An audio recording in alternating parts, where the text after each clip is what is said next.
আসসালামু আলাইকুম প্রিয় শিক্ষক মণ্ডলীরা, আপনাদেরকে সালাম জানিয়ে শুরু করছি আজকের খবর। আপনারা দেখতে পাচ্ছেন দ্য ডেইলি ক্যাম্পাসের খবর। শিক্ষকদের বাড়ি ভাড়া বৃদ্ধির পরিপত্র কবে এবং কত শতাংশ বাড়ছে তার একটা নিউজ 8ই অক্টোবর প্রকাশ করা হয়েছে শিক্ষা মন্ত্রণালয় থেকে। তো প্রিয় শিক্ষক মণ্ডলী, আমরা অধীর আগ্রহে অপেক্ষা করছি যে আমাদের বাড়ি ভাড়া 20% হারে বাড়ানো হবে। এটা শিক্ষকদের অধিকার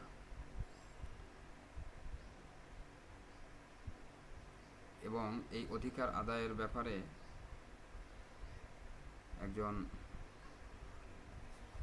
উকিল তিনিও কিন্তু লিগ্যাল নোটিশ পাঠিয়েছেন। তিনি বলেছেন যে সংবিধানের 27, 29, 30 নম্বর অনুচ্ছেদ অনুযায়ী এটা শিক্ষকদের অধিকার।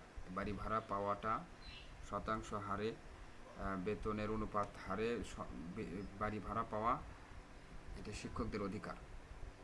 কিন্তু এই অধিকার থেকে আমলা জটিলতা, প্রশাসনিক জটিলতায় শিক্ষকদেরকে বঞ্চিত করে রাখা হচ্ছে।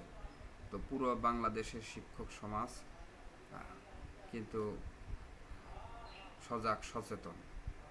তারা আর বসে থাকবে না। অধিকার কীভাবে আদায় করে নিতে হয় এটা বাঙালিরা খুব ভালো করেই জানে। তো আমরা প্রতিনিয়ত খবরের পাতায় চোখ রাখতেছি, আমরা চেষ্টা করতেছি বিভিন্নভাবে খবর সংগ্রহ করার জন্য এবং খবর আপনাদের কাছে পৌঁছানোর জন্য চেষ্টা করতেছি। তো এখানে দেখা যাচ্ছে বেসরকারি শিক্ষা প্রতিষ্ঠানে কর্মরত এমপিওভুক্ত শিক্ষক কর্মচারীদের বাড়ি ভাড়া 500 টাকা বৃদ্ধির আগের পরিপত্র বাতিল করতে যাচ্ছে সরকার। শিক্ষক কর্মচারীদের দাবি অনুযায়ী শতাংশ হারেই বাড়ি ভাড়া দেওয়া হবে বলে জানা গেছে। তো এই বাড়ি ভাড়া ঠিক কত শতাংশ হবে এ বিষয়ে কোনো সিদ্ধান্ত হয়নি। বুধবার অর্থাৎ 8ই অক্টোবর অর্থ উপদেষ্টা ডক্টর সালাউদ্দিন আহমেদ এবং শিক্ষা উপদেষ্টা অধ্যাপক সিআর আবরারের মধ্যে অনুষ্ঠিত হাইলি কনফিডেন্সিয়াল সভায় বিষয়টি নিয়ে নীতিগত সিদ্ধান্ত হয়েছে। সভায় অর্থ বিভাগের সচিব ডক্টর মোহাম্মদ খায়রুজ্জামান মজুমদার এবং শিক্ষা সচিব রেহানা পারভিন উপস্থিত ছিলেন। সভার বিষয়ে জানতে চাইলে শিক্ষা মন্ত্রণালয়ের উচ্চ পর্যায়ের একজন কর্মকর্তা দ্য ডেইলি ক্যাম্পাসকে বলেন, শিক্ষা মন্ত্রণালয় থেকে শিক্ষক কর্মচারীদের বাড়ি ভাড়া শতাংশ হারে বৃদ্ধি করতে একটি প্রস্তাব পাঠানো হয়েছে। সেই প্রস্তাবে সর্বোচ্চটুকু যেন শিক্ষক কর্মচারীরা পান সেই বিষয়ে শিক্ষা উপদেষ্টা অনুরোধ করেছেন। বাড়ি ভাড়া কত শতাংশ হবে এ বিষয়ে কোনো সিদ্ধান্ত হয়নি, তবে শিক্ষকদের বেতন কম, তাদের বাড়ি ভাড়াও কম। শিক্ষকদের বাড়ি ভাড়া বৃদ্ধি করা দরকার বলে শিক্ষা উপদেষ্টা মতামত দিয়েছেন। সম্প্রতি অর্থ মন্ত্রণালয় থেকে শিক্ষক কর্মচারীদের বাড়ি ভাড়া 500 টাকা বৃদ্ধি করা হয়েছে। এটি বাতিল করা হবে কিনা এমন প্রশ্নের জবাবে তিনি আরও বলেন, শিক্ষা উপদেষ্টা আজ শিক্ষক কর্মচারীদের বাড়ি ভাড়া শতাংশ হারে বৃদ্ধির কথা জানিয়েছেন। এটি বাস্তবায়ন হলে আগের পরিপত্র এমনিতে বাতিল হয়ে যাবে। আগামী 10ই অক্টোবর পর্যন্ত শিক্ষক কর্মচারীরা আলটিমেটাম দিয়েছেন। এই সময়সীমার মধ্যে শতাংশ হারে বাড়ি ভাড়ার পরিপত্র জারি হবে কিনা এমন প্রশ্নের জবাবে শিক্ষা মন্ত্রণালয় এর ওই কর্মকর্তা আরও বলেন, শিক্ষক কর্মচারীদের আলটিমেটামের বিষয়ে 10ই অক্টোবরের মধ্যে পরিপত্র জারি করা সম্ভব হবে না। তবে আমরা অর্থ মন্ত্রণালয়কে অনুরোধ করেছি যেন দ্রুত সময়ের মধ্যে পরিপত্র জারি করা হয়।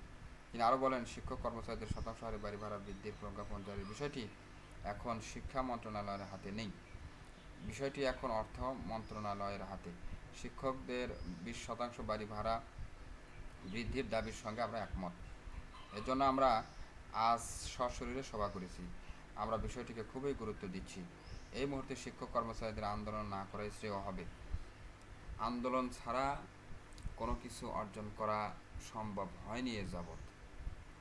আন্দোলন বন্ধ করে রাখা হবে, সমস্ত প্রশাসনিক কাজকর্ম আস্তে আস্তে ঢিলে হয়ে যাবে। আন্দোলন থাকতে হবে, আন্দোলনের একটা গরম আওয়াজ থাকতে হবে। এদিকে বেসরকারি শিক্ষা প্রতিষ্ঠানে কর্মরত এমপিওভুক্ত শিক্ষক কর্মচারী বাড়ি ভাড়া মূল বেতনের 20% করার দাবিতে আগামী 12ই অক্টোবর থেকে জাতীয় প্রেস ক্লাবের সামনে লাগাতার অবস্থান কর্মসূচি পালন করবে এমপিওভুক্ত শিক্ষা জাতীয়করণ প্রত্যাশী জোট। জোটের ব্যানারে মাদ্রাসা ও কারিগরি বিভিন্ন সংগঠন যুক্ত হবেন আলহামদুলিল্লাহ ইনশাআল্লাহ। 12 অক্টোবর ঢাকায় কয়েক লাখ শিক্ষকের সমাগম ঘটানোর পরিকল্পনা হাতে নিয়েছে শিক্ষক নেতারা। জাতীয় চাইলে এমপিভুক্ত শিক্ষক কর্মচারী শিক্ষা জাতীয়করণ প্রত্যাশী জোটের সদস্য সচিব অধ্যক্ষ দেলোয়ার হোসেন আজিজি বলেন, আমরা সরকারকে 10 অক্টোবর পর্যন্ত আলটিমেটাম দিয়েছি। এই সময়সীমার মধ্যে শিক্ষক কর্মচারী বাড়ি ভাড়া 20% করে প্রজ্ঞাপন জারি করতে হবে। এটি না হলে আগামী 12 অক্টোবর থেকে লাগাতার অবস্থান কর্মসূচি পালন করা হবে। প্রিয় দেশবাসী, আপনাদের কাছে অবগত করতে চাই যে শিক্ষকদের এটা ন্যায্য দাবি। শিক্ষকরা এটা পেয়ে থাকেন, তাদের এটা অধিকার। আজকে শিক্ষকদের বেতন অপ্রতুল, কম। আপনার 1-1.5 হাজার টাকায় কোথায় বাড়ি ভাড়া পাওয়া যায়? এটা কি আমলা গোষ্ঠী বোঝে না?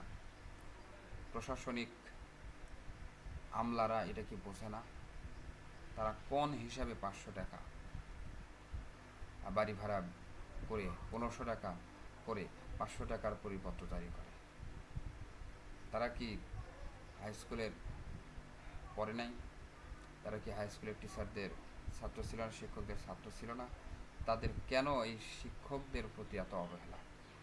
শিক্ষকদের প্রতি এত অবহেলা বুঝে আসে না। তো আশা করি, দোয়া করি আল্লাহর কাছে এই শিক্ষক সমাজের প্রতি তাদের আন্তরিকতা যেন আল্লাহ তালা বাড়ায় দেন, সদয় দৃষ্টি যেন তারা দেন, তারা যেন আন্তরিক হন, আল্লাহ তালা তাদের তৌফিক দান করেন। এই বলে এখনকার মতো শেষ করতেছি। আসসালামু আলাইকুম রহমতুল্লাহ।